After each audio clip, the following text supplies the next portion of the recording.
Ha. Okay, here we are again. We got our coffee, so we are bright and shining. The next speaker this morning is Wart Roofdhoofd. We started to know each other on a very funny way back in Belgium, where he wanted to talk with me about being a lecturer at Christian Artist. And then after a very interesting discussion, he said, "But I am an artist too." And I said, "Wow." And then behind his couch, he took his guitar and started to play on his guitar Bach. I think that was very great. And even I remember that he wrote down Bach in the scores for guitar, which is quite an achievement if you're able to do so. And I know that Werner Hoeks, well, he cannot be here this year, but he is using some of his scores on his guitar. Okay, so, Wart Roofdhoofd is with us, and he really knows his stuff. So sit up and listen well to our dear friends from Belgium. Thank you.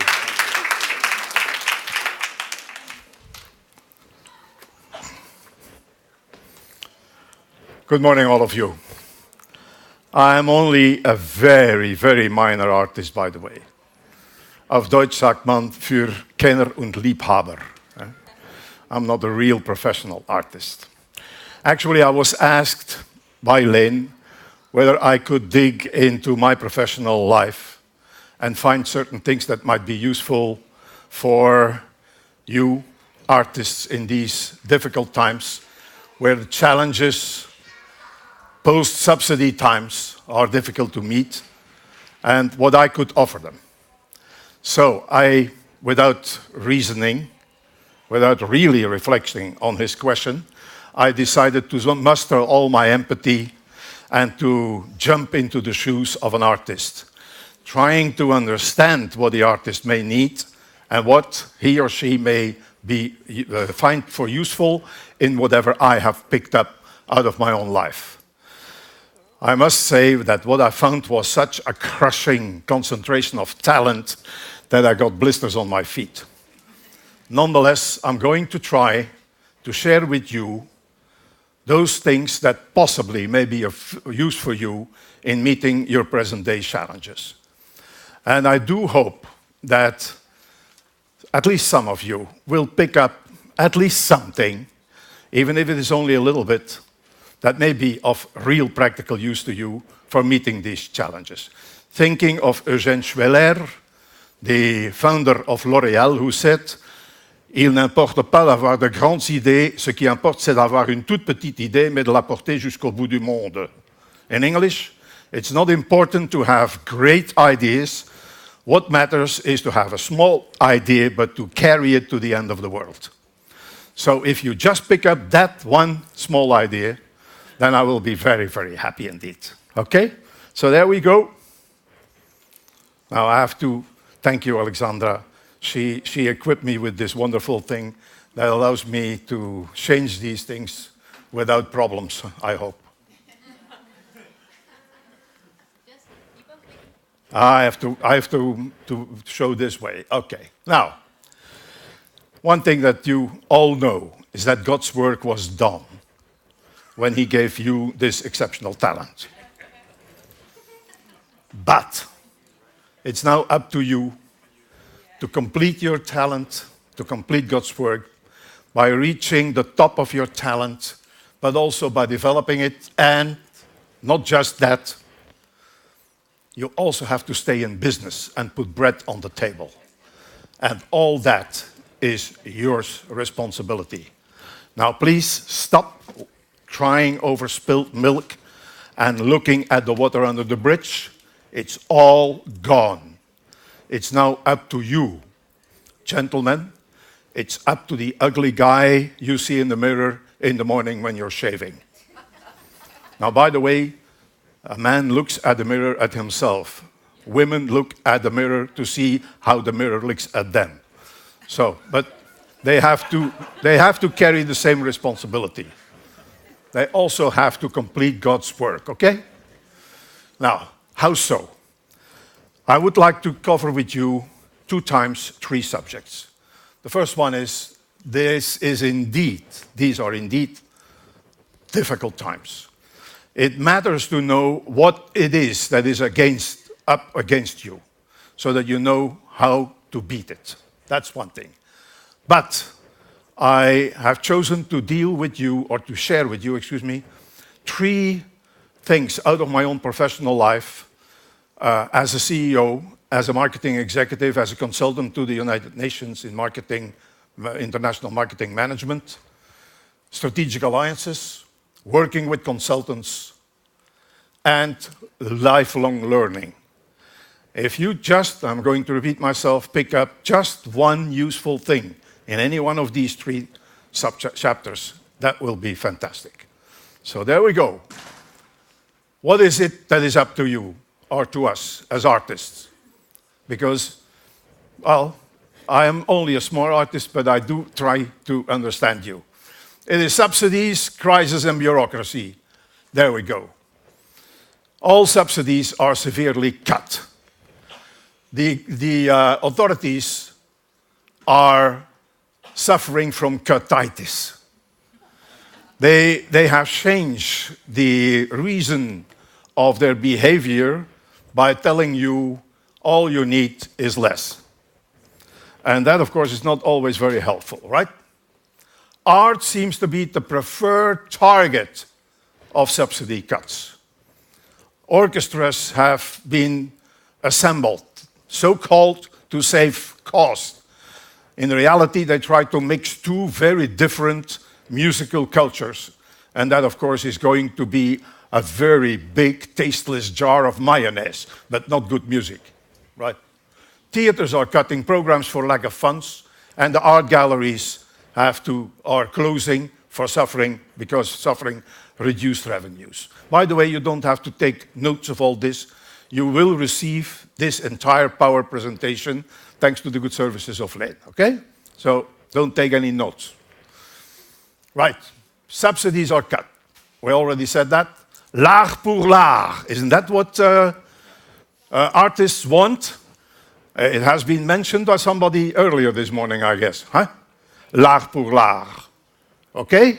Well, these good old days are gone forever. Right? Okay. It's crisis everywhere, most of all in the minds of people. Okay? Because primum vivere et deinde philosophare. Erst das Fressen und dann die Moral. Und nach dem die Kunst. You're being relegated to the back burner in terms of needs that have to be met. Bread on the table.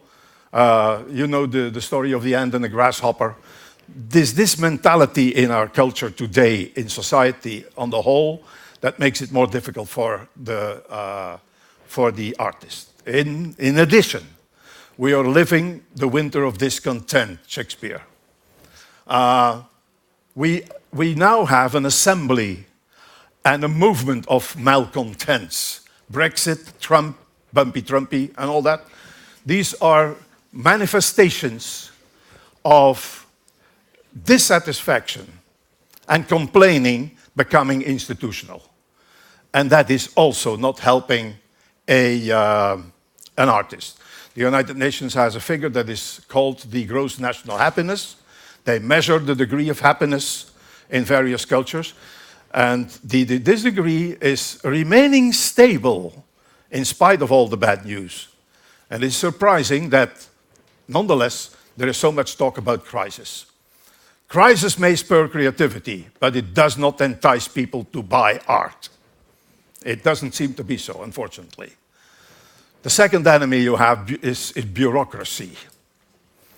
Bureaucracy is something that is in the way of everything and everybody, but especially also of art.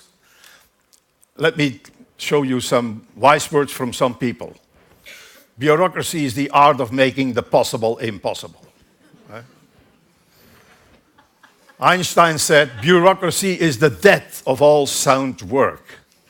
And I took the unforgivable liberty of putting myself together with these celebrities. Bureaucracy finds a problem for every solution. And to you, good Christians, I have a special piece of advice.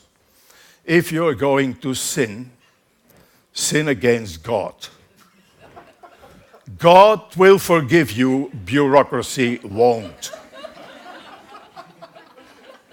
So, if, and it is sure you will be frustrated by bureaucracy, deal with it immediately, because it's a doggy that keeps biting at you. And it's becoming more and more ferocious the longer you postpone dealing with bureaucracy. Right? Now, let's talk about the three things that may be helpful in getting over all these troubles. The first chapter is strategic alliances. Together we can make it. Let's have a look at it.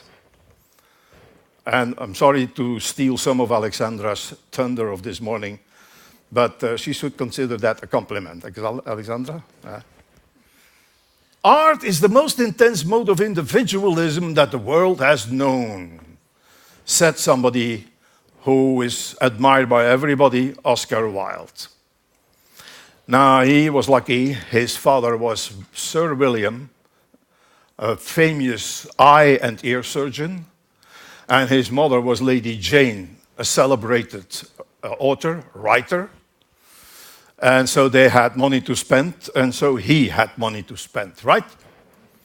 The most intense mode of individual art. Is that wise, Mr. Wilde? Huh? Are you going to beat all that? Cuts, crisis, and bureaucracy. Are you going to beat that all by your own self, Mr. Wilde? He, as it seemed to be, was not able to do it. Because while he had been living a very lavish life, he died poverty-stricken in France. So, if you don't want to follow him all the way, you better deal with your problems in another way. All right. Now, this is what other successful people think of working together. The only thing worse than fighting with allies is fighting without allies. Having to do everything by yourself. Churchill. Richard Branson, Virgin Atlantic, seeking out that alliances, they are essential for growth and provide resistance to stronger competition. Somebody else, Carlos Slim. He must be very slim in Dutch, very smart, because he was for a long time the richest man in the world. He's now only number 5, poor man. In this new wave of technology, you can do it all yourself, but you have to form alliances, right? So, successful people, wise people, have shown us the way. Paul Valéry has made it even more clear. Un homme seul est toujours en mauvaise compagnie. And the same is, of course, true for women. Huh? If you're alone, you're always in bad company. So why do it alone? It's not smart. When interdependence is smarter than independence. Again, you have been told also in the witnesses here that it was such a great thing to feel free, to be on your own. Wonderful. However, Alexandra made that point very strongly. That's a feeling. Now, what does the reason say? The reason says that interdependence is what matters if you really want to face the problems of this time. Now, a strategic alliance for artists, let's have a look. What is it? Well, it is a loose, variable, and not definite association of partners with a common interest who want to achieve strategic goals. Right? Just getting together to do something important. It is not a marriage. It may look like a marriage, but it's more courtship. It's something that lasts for a time. Usually, it's not for your whole life. But you must have similar goals, as we will see further down. What are the advantages? Better results, faster, and with less risk and less cost, as we will see in detail. Concentration, not what you do best. If piano playing is what you do best, why should you queue up at the town hall to go and look for certain permits that somebody else could go and look up for you, right? An excellent opportunity to learn from your colleagues, and we will come back to that in the chapter 3, lifelong learning. Disadvantages, you lose some of your independence, some of your authority, some of your power. That is an independence. But it may be an alternative to the dwindling support from the authorities, from governments of all kinds. It may be a way out of that mess. Oh. How so? What are the objectives? We may be sharing costs and risks. We improve negotiation power. We will go back to each one of these points, by the way. We can now participate in multidiscipline projects. And above all, it is a fantastic opportunity for learning from each other. Let's have that one by one.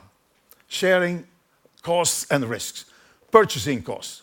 Group purchases of materials, instruments, tools, and so forth, and so on.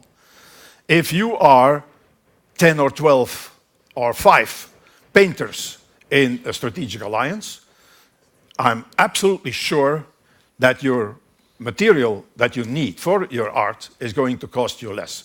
Do you really believe that the restaurant with the 2 yellow arcs, I always forget the name because I never go there. Do you really think that they are going to go for one shredded beef to the shop, to the supermarket? No, they buy them by herds of cows. And of course, the beef is a lot cheaper than that way, obviously. Okay? Rental costs. You can rent studios, exhibition halls, and so on and so forth at a much lower cost. Promotion cost. You can promote your art and share the cost by 5, 6, or 7 participants. And the maintenance cost. Care and repair of musical instruments. That wonderful Di Giorgio guitar, on which I tried to pay homage to Bach, needed repair. I was the only one bringing that guitar to the luthier in Antwerp, fantastic luthier, but it cost me €450 for a minor repair. If I had been part of a club of guitar players, who all of them have their guitars maintained by the same luthier, I'm very sure we would have it at a lower cost, right? So those are the advantages. Negotiation power. You can now get favorable group fees from consultants, for example. We will come to the consultants. If you alone go to your consultant, he is definitely going to charge you more than if you bring 12 pals with you, obviously. Access to public facilities for artistic events, historic buildings, churches, squares, parks, what have you. All that will be more willingly given and made available to you if you talk together.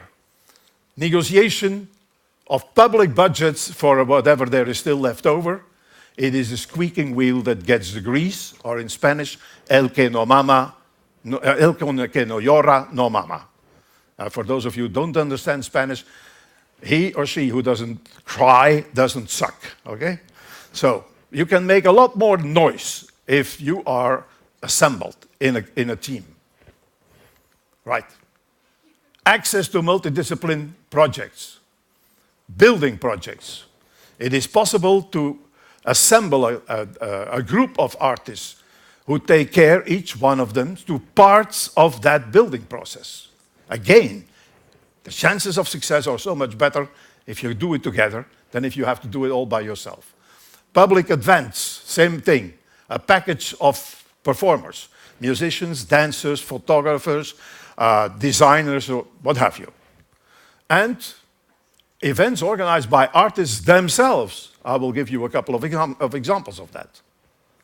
All right. Lifelong learning. Aha. Participation in masterclasses, e.g. Christian artists. Okay? Good example. Just imagine you would be here all by your own self. Huh? Participation in management and business training has been recommended this morning. Enlist university support for market studies. And above all, learning from partners in your strategic alliance. Now here is a testimony from a young MBA student. He said, I had excellent professors, very good professors, and I learned a lot from them. But most of all, I learned from my co-students. In addition, his learning process from his co-students was something that went on and on and on long after the MBA course was over. All right?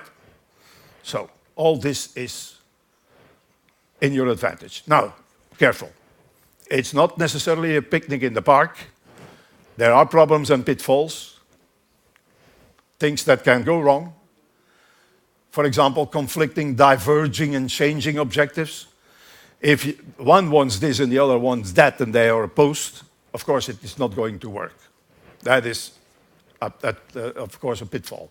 Misjudging the value or the impact of everyone's contribution. You have to agree on the value of your contribution and his and hers and so on and so on. If there is no agreement about that, again, it will not work.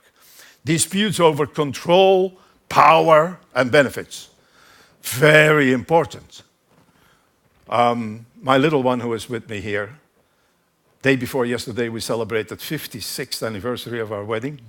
So that's for her. Right?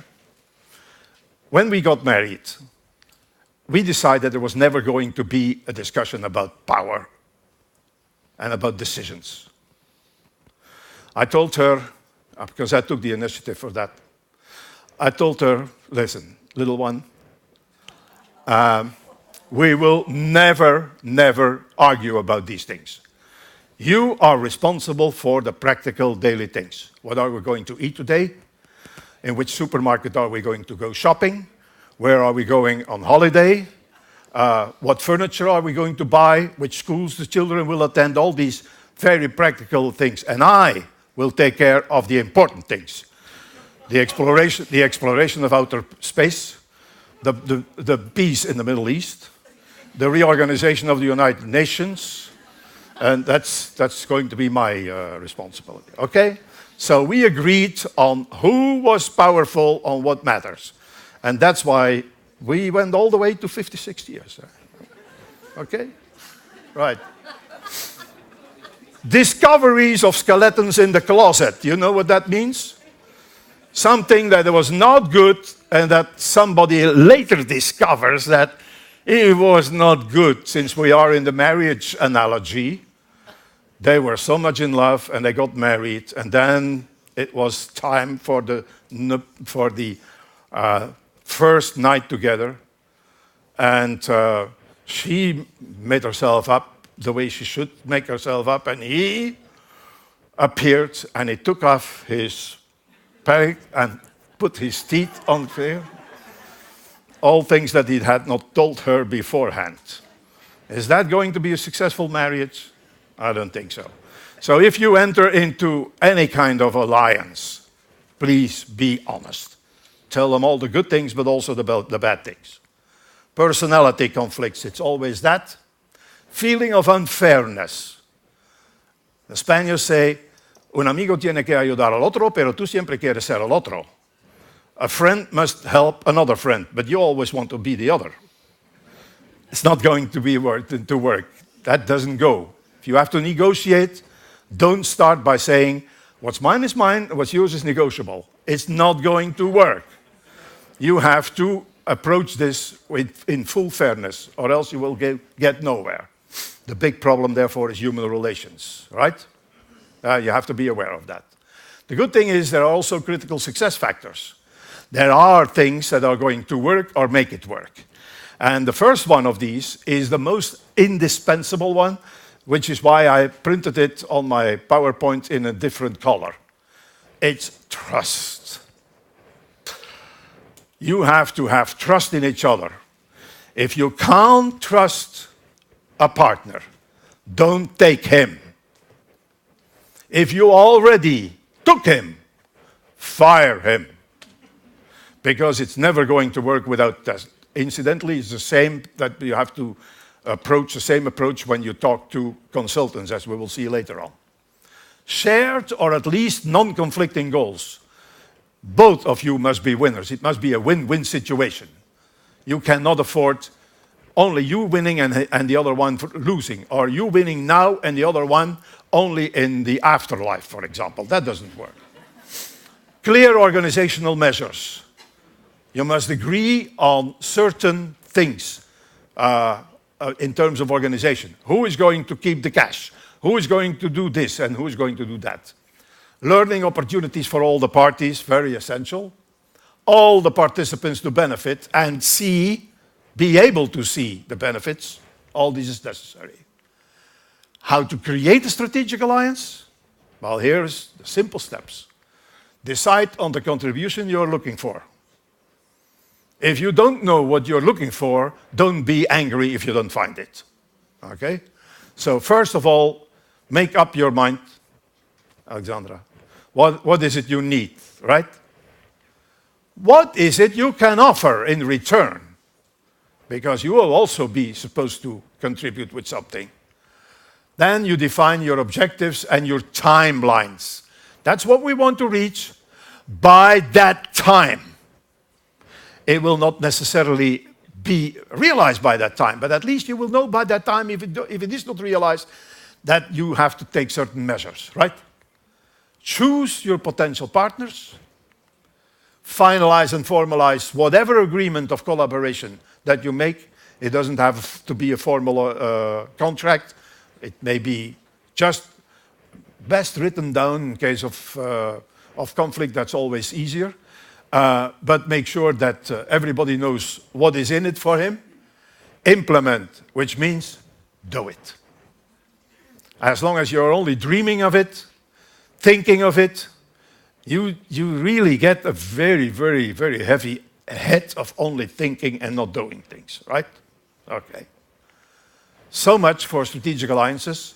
Incidentally, if you're interested, there are a couple of universities around the world in which I lecture on that, but it's a 30 hours program over 1 week. So you're always welcome to enlist in one of these programs. Now I have had 13 minutes, which is why I invite you to take along even only an itsy-bitsy little bit, okay? All right. I must be fair.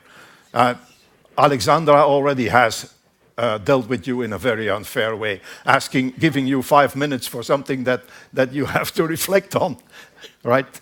At least a couple of weeks, to make it really bone hard, to make it really change your life. She's nodding, okay? Thank you, Alexandra. But she said it herself, all right? 5 minutes is, of course, not enough. But don't forget what she said. It's so precious. All right, some successful artistic strategic alliances, because it can be done in Antwerp, the culture market. The artists, no, they didn't talk to the government, to the Belgian government, not to the Flemish government, not to the city mayor, not to the city alderman, to no organization. They just came together and they said, we're going to put our artworks all over the city in 1 week. And everybody is welcome to see them, and we're all being there. And for that week, Antwerp was still a more wonderful city than it is already. Because I can assure you, for those who don't know Antwerp, Antwerp is a magnificent city. Excuse me, Antwerp. Antwerp is the city, and all the rest is parking. So, please, come and enjoy us. And if you can pick up that week, the culture market, wonderful. Business comes out of that. Ghent did something similar. Chambre d'Amis. They talked I don't know how many, 51 artists talk hundreds of burgers into accepting to open their house so that people could come in and see their art in a real setting. If I buy from you this painting, how is it going to look in my living room?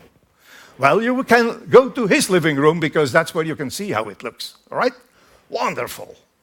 Wonderful initiative. Again, with not a penny of support from the city of Ghent. Right? Another example. Seville, in the #1 fancy hotel there, the Alfonso XIII, they exhibited copies. And in very large letters, the invitation on the billboard said, copies! So you knew that if you bought something there, it was not the real thing, it was a copy. And what copies? Well, those of you who went to academia for painting, they probably had to paint, to copy certain famous artworks to exercise your technique. At least that's what I saw people doing in the Antwerp Academy, right? Now, these exercises were the copies exhibited there. And you could buy them. They looked almost as good as the real thing. But they were copies, admittingly. So they didn't pretend to be anything else but a copy, right? Good idea.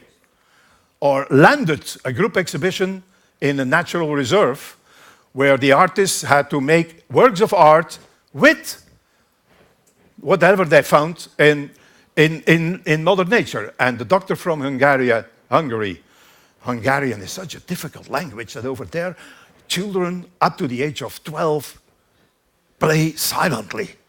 It's too difficult to talk. So I could not possibly remember her name. But it was the doctor from Hungary who showed these wonderful ceramics yesterday. She also showed a couple of these things, right? Stones used in an artistic way. Well, that's an example of landed art, okay? So you see, it can be done. The proof of the pudding is, among other places, in the eating. And if somebody has eaten it before, you may be sure that it works. Okay? So much for strategic alliances. The consultant. He should not be your number 2, he should be your number 1.5. If he's only your number 2, the distance is already too large, too long. He must be closer than that to you. How so? Does the artist need consultants? Well, for example, accountants for tax returns and fiscal matters. Personnel administration, if you have somebody working for you. The calculation of wages and so forth and so on. A lawyer, if you have to sign contracts. If you happen to land in a litigation of some kind. The guiding idea, making yourself free for your art. Because that was your God-given talent. And you must free yourself to the maximum to exploit that and to build up that talent, much more than filling out paperwork, for example, right? Always first consult your artist union, which may offer consulting. Because, for example, in the Netherlands, the CNV, Kunstenbond and Christian Artists, they ask them. You know, asking is one of the most beautiful things that we have learned. Ask something, all right? Now, how to work with him or her? Be open, be receptive, supportive, and decisive. For example, be open. This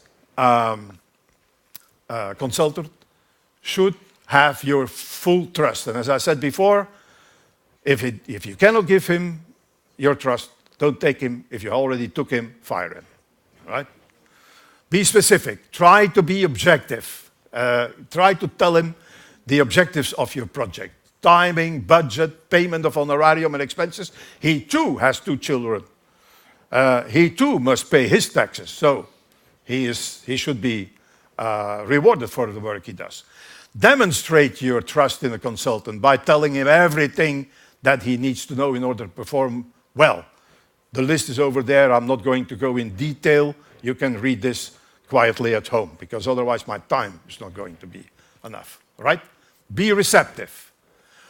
Avoid kamikaze. And D2, as I told you, I've been consulting companies in the Forbes 500, but also in consulting the United Nations, for example. And I only met two objections. That is, but we have never done it that way. Or, we have always done it this way. Both are excuses to accept your input, right? In the reality, that's not what they want to say. What they really want to say, I'm too lazy, too stupid, and too much limited in intelligence to accept a good idea. That's what they really want to say. Okay? All right. Ask. When something is not clear, ask. Available and approachable. Your consultant should know where you are. I do not travel with the same intensity anymore than I used to travel, but when I traveled very intensively, I always left home with a list with where I was, what flight I was taking, when it was taking off, when it was landing, which was the hotel where I was. In these days, there were no GSMs, so I had to take down the telephone number, hotel, and so forth and so on, right? And I gave this to my family, first of all, but also to my business contacts. So everybody always knew where to find me, where I was.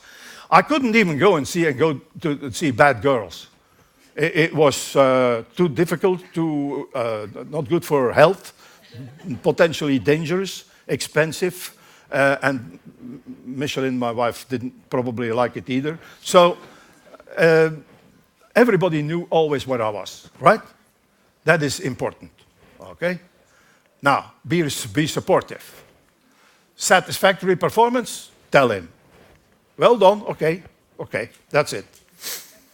The right consultant has a right to, or the consultant has a right to know where he stands. Is he doing a good job or not? Not so good, performance under expectations, signal the shortcomings in time and tell him exactly what is wrong and how you want to have it corrected, right? Excellent performance above expectations, let him know that, or her know that. Why not? Praise has never killed anybody. Huh? Justified praise, of course. Be supportive and be decisive. Decide rapidly about the consultant's proposals. What if you can't decide? It's possible. Then you tell him why you can't decide. You can tell him when you can decide, and you can tell him who can decide instead of you, right? If you're not sure, well, ask for more information, ask for more arguments, or, okay? The consultant. Now, lifelong learning. This has been a theme of artists' conferences for years. So, but I am sorry, I'm going to rehash it, okay? Knowledge. We're living in the knowledge age. Knowledge is a foundation for innovation, and it is the strategic advantage, right? Lifelong learning is critical to success. But knowledge is critical to the pursuit of happiness also. So, and I'm very glad that this word was pronounced several times this morning already, lifelong learning is also critical to happiness. Let's face it, okay? Live as if this were the last day of your life, and learn as if you're going to live forever. Mahatma Gandhi, a man for whom I have an immense admiration, right? Okay. Yeah, but I am too busy and my life is too irregular. Well, I rechecked it. I'm obsessed with repetition and preparation and all that. So I rechecked it. I found out this morning again that I will have this week, normally, unless somebody calls me earlier than expected, I should have 160 hours. How can I possibly say I don't have the time? if 1.5 hours is enough to circle the whole world in a capsule. So how can you say I don't have time? What you should say is I don't know how I use my time. That's something else. Where there is no suitable school nearby. Well, my friends, there are a squillion, not a million, not a billion, a squillion other ways to learn without a school. I don't know what to learn. Well, in any case, learn these skills of business that you need in order to survive as an artist. At what cost? Well, much less than you think. I'm going to run rather rapidly through some of these elements now. Much less than you think. You have all the official agencies, the small and medium enterprises, public employment services, public artists and all that. Someone from Poland came here and told you, or told us, how satisfied they were with the efforts that Christian artists makes in the context of ISA. All right, I know it's not totally free of charge, but it's also not something to knock your family into poverty forever, huh? What you have to pay. Distance learning. Your colleagues, artists. Let's see one after the other. Okay, now I'm not going to read them here. You just have here the list, and it is not entirely updated. It may be possible that some of these emails, numbers, or addresses have changed meanwhile. You will find them in your computer. Computers are dumb beasts. They only count 0 and 1. But if you put an intelligent person behind them, they can give us many, many good things. Austria, France, Germany, the Netherlands, Spain, Sweden, you see, even the Swedes have that. Företagarnas. So they have that as well. You do have the public employment services. And there is again the entire list. In Belgium, we even have 2 of them. All right. Again, I'm not going to read out these things because it's going to bring us too long. All right. So not. Nil novum sub sole est, distance learning. Shorthand is something that we don't need anymore. But shorthand by distance learning, when do you think that this was possible to be learned by distance? In that case, in those days, I'm going to help you, not via computer. That was by mail, by a letter that you had to write. Any idea? You have an idea, but you're still going to be surprised. It was offered in 1728 by the Boston Gazette, which is 50 years before the birth of the United States of America. So, let's face it. Distance learning is not something that fall out of the air with yesterday's rain, huh? Not at all. Today, distance learning search on the Google. Just go on Google and put in distance learning. Any idea about how many hits you are going to have? Think. All right, now I'm going to tell you. It's more than you thought. It's 20.9 million. Learning from where you are seated. So it's possible. Now, what am I going to learn? Well, just from the catalogs of online learning, so in distance learning, I picked up these. Price setting, quality assurance, promotion, leadership, dangerous substances, human resources management, crowd management, computer literacy, negotiation, time management, model letters for agreements, technical, good services, good governance, social abilities, and so on and so on. That is just from a couple of catalogs of distance learning offers. Right? So where is the school nearby that you need? Okay? Then, your colleagues, artists in your strategic alliance. That is the really strong learning item. Learning on the job is the most effective way of learning anyway. And shared knowledge is doubled knowledge. But not only knowledge will you learn, you will also learn skills. Shared skill is enhanced skill. If you master a skill together with other people, shared vision is enlightened vision. all these things you can have. And for your information, in case you wouldn't know, but from the short time that I spent with you together already for the 6th time, now in my case, I don't think I have to teach you this lesson, but just let us remember this one. Shared love is the only real love, okay? So, all right? That's what I wanted to tell you. Reading, reading, reading. Now here is a short list of publications by Customer Equity, a tool for SMEs in the services industry. You are a services industry. When you have a customer, Alexandra lost a couple of customers. This article tells you how you can possibly keep customers longer than you originally could keep them. Because you're going to lose customers. It happens to everybody. But this article describes how to obtain a customer who is going to be profitable for you on the long run, and which one, therefore, you have to take, and why you have to sell no. Who said it? She has stolen quite a bit of my thunder, huh? But she's all forgiven because I'm stealing her thunder now, okay? When you do not say no, you know what you're doing?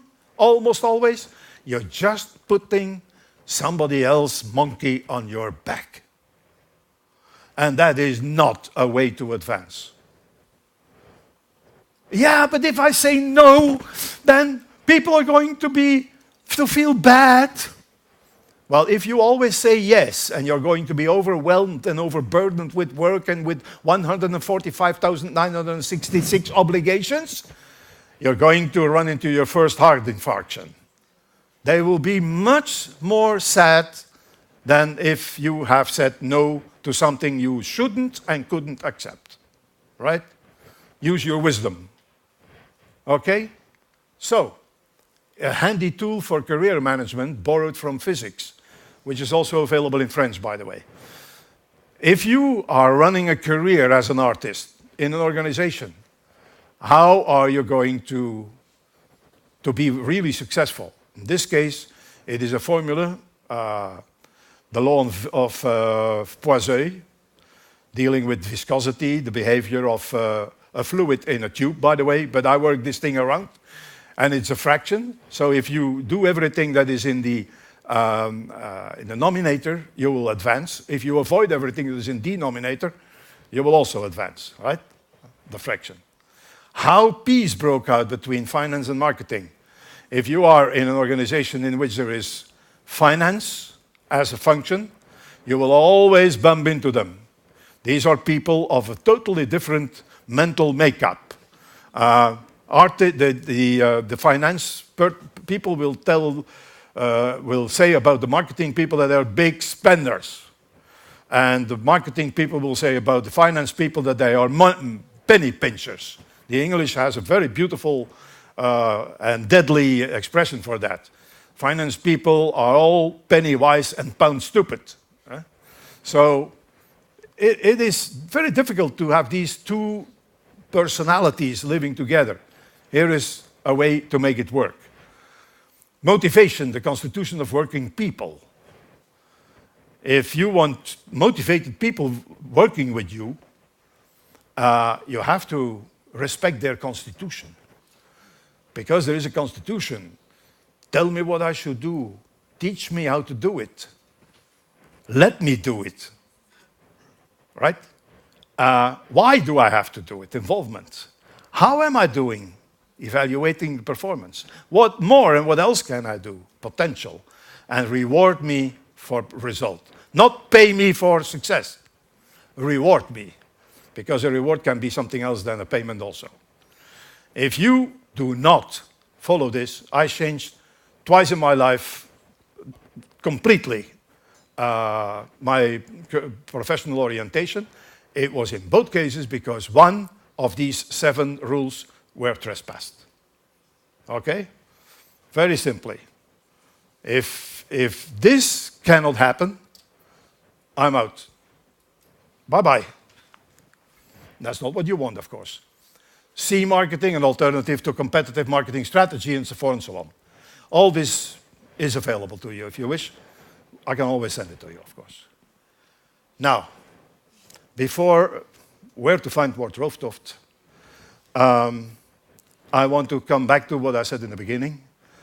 I so very much hope that within all this you're going to find one little gem that is going to be significant to you in your professional development and in your avoidance of the very big things that are up there in the big bad world against us right now.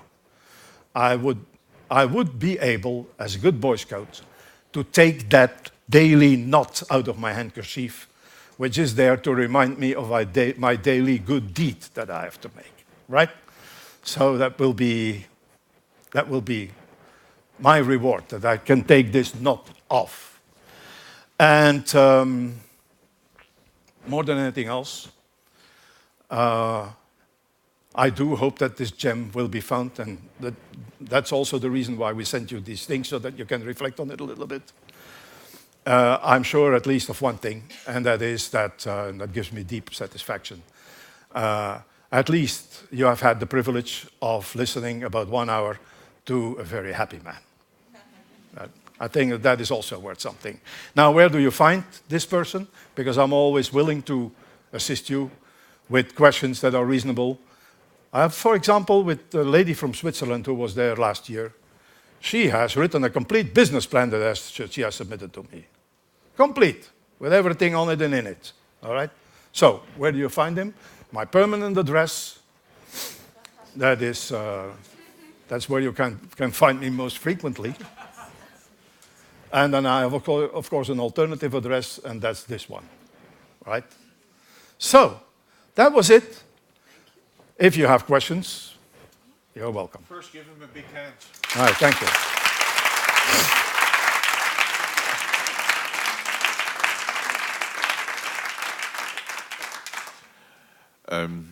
You will get his lecture by mail before the end of August, because after this conference I have to take some days off to get my batteries reloaded.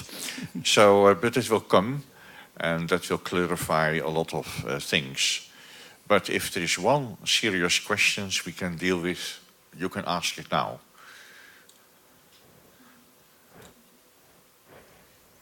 Good. We also have a lunch together and a dinner together, and tomorrow morning breakfast together. After that, with my beautiful Peugeot, not with the Boeing 747, we're going to Bregenz and on to Parma. So we have until tomorrow morning if you can come up with any good question. Right? Yeah. Okay. A small present, a little piece of art in Wonderful. remembrance of Christian artists. Thank you very, very much. Thanks a million. Yeah. Thanks a million. Thank you.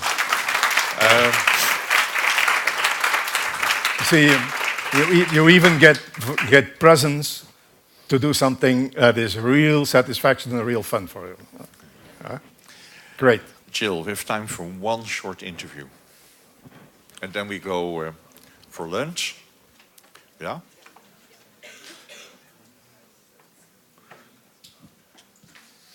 Okay, I'm going to invite Jenny to the stage to interview her, but would you like to just stand up for a moment, turn around and sit down? It might help you. Have a stretch.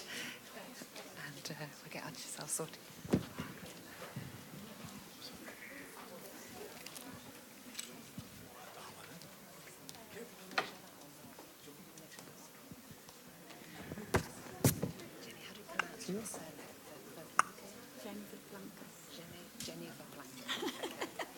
Okay, so it's nearly lunchtime, but we, as Jose, have time to do another interview. So I'd really like to introduce Jenny Verplanke to you from Belgium.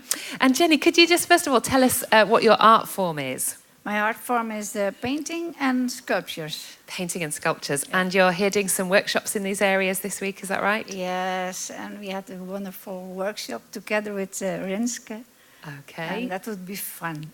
Okay, so there's going to be collaboration as well, which is great. Well, thank you for just coming to share with us. Can you just tell us how you began your journey as an artist?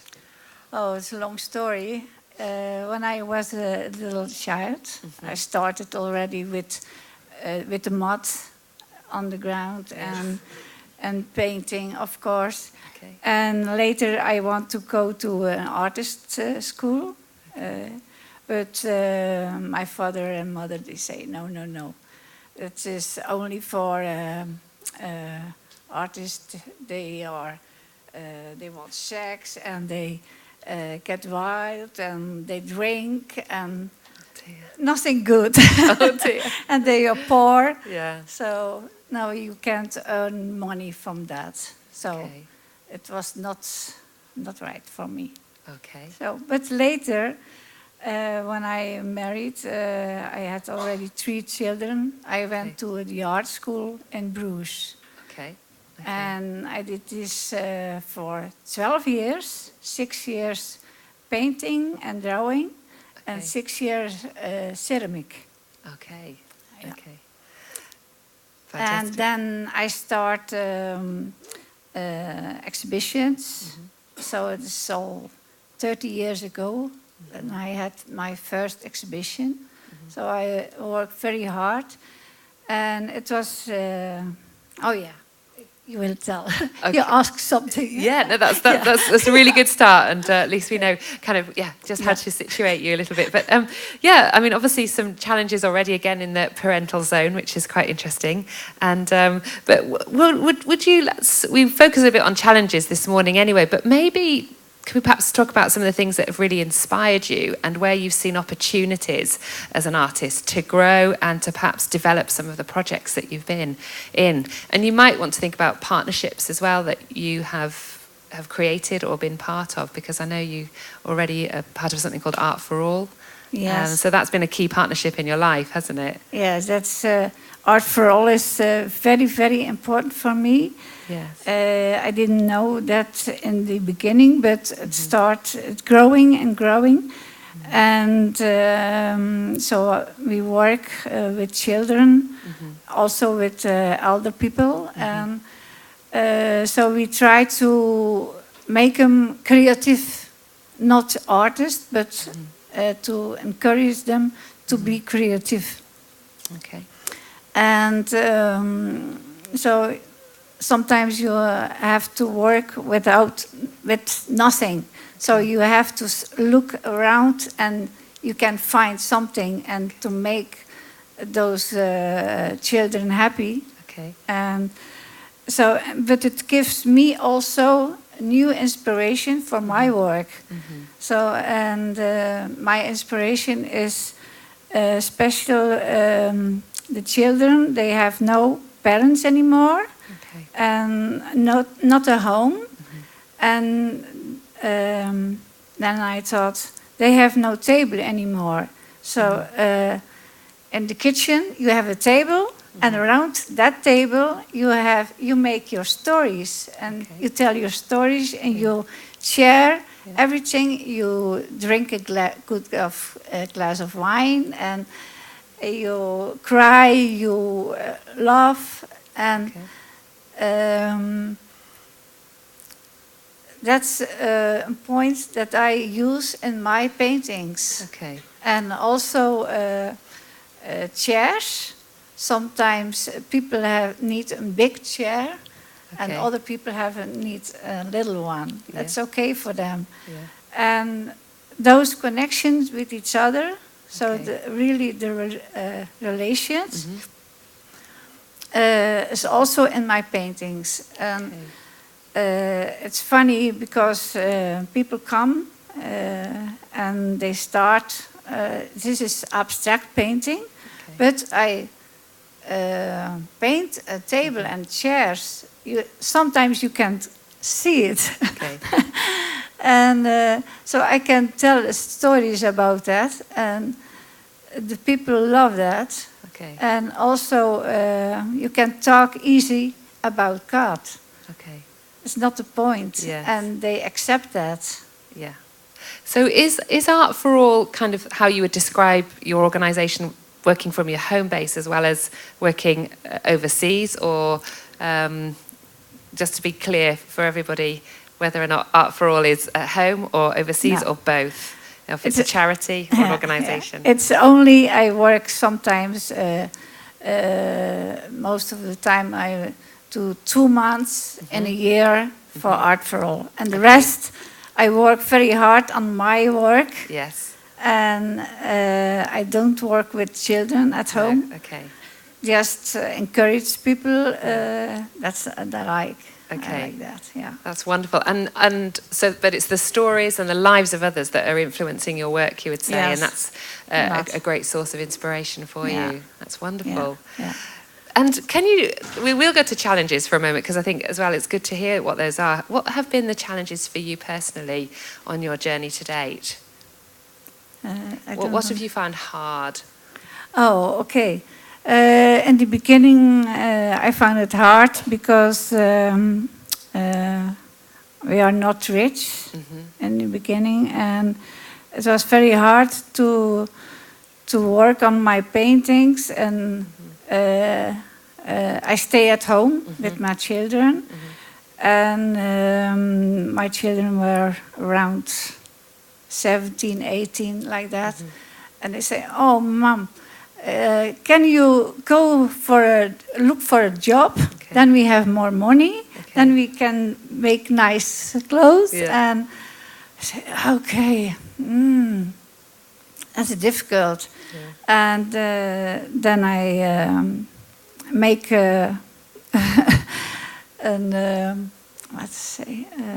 appointments with God. Okay. Yes, okay. It's very hard. And so I pray, and the next day I had to take off all my paintings from an exhibition. And I really, there was nothing sold yet. But so I thought, maybe. I asked first God, okay, if I sold 2 paintings, 2 or 3, then I go further with my paintings. Okay. And if I sold 1, just 1, then I look for a job. So I stopped with my career. Yeah. Okay. So, and the next day I thought, oh, stupid. So I cry, and I was very angry, and I said, okay. Then I go for work, and I went to the gallery, and then they say, mevrouw Verplanken, we sold 2 paintings from you. Fantastic. And I say, oh, yes. Okay. And then I thought, oh, I had to say 3. But no, okay, it's good. Yeah. It's good. I say 2 or 3, so it was 2. And so I put all my paintings in the little car. Okay. So it was full packed. And then I say goodbye, bye-bye. And then a woman came and she said, oh, you're gone. I want a painting from you. Okay. So I say, okay, which? That one or that one. Okay. And the 2 I took from my car, the first one, is one of them. Okay. So, and since then it was okay. Yeah. Okay, so you felt like it was a God process in there as well, and through prayer, as well as a kind of strategic point in your life where it was time to make a change, that God came in and answered that for you and accompanied you on that journey, which is good. And it's good to know we're not alone, isn't it, in all of this, when we can sometimes feel alone. We have a Heavenly Father who's there, who says he'll never leave us or forsake us. So it's really encouraging to hear that faith dimension already. And are there any projects that you have in the future that you'd like to tell us about, or anything that's ongoing just at the moment for you, where you feel this is the path that I'm heading towards, this is my goal? Yes. For the paintings, I start later. 5 years ago, I started with a new thing. I thought I want something next to my paintings, and I start with that, sculptures. Okay. But the sculptures are growing and growing, and people, they loved it, so they were also sold. Okay. But now I make bigger ones, and I dream about make big statues from other stuff. Okay. I have so many things in my head. That's wonderful. My life is too short. Yeah. Okay. Okay. Yeah. So some wonderful things to unpack for the future. And if there's anything that you would like to give as a piece of advice for everyone this morning, having been an artist for a number of years now, what advice would you give? What takeaway would you give to people this morning? Don't disappoint. It's very difficult sometimes, and but you have to trust God and say, okay, my time come to the next part of so. Okay. And work hard. Yeah. Okay, trust God and work hard. Work hard. Those yes. are two good pieces of advice. Thank you, Jenny. Okay. Well, I know thank you. Let's applaud Jenny. Thank you. I know we've actually come to lunchtime, so we probably don't have time for questions, but if people would like to sit with you over lunch, would you be willing to take further questions? Okay. Thank you very much, Jenny Verflanke. Thank you.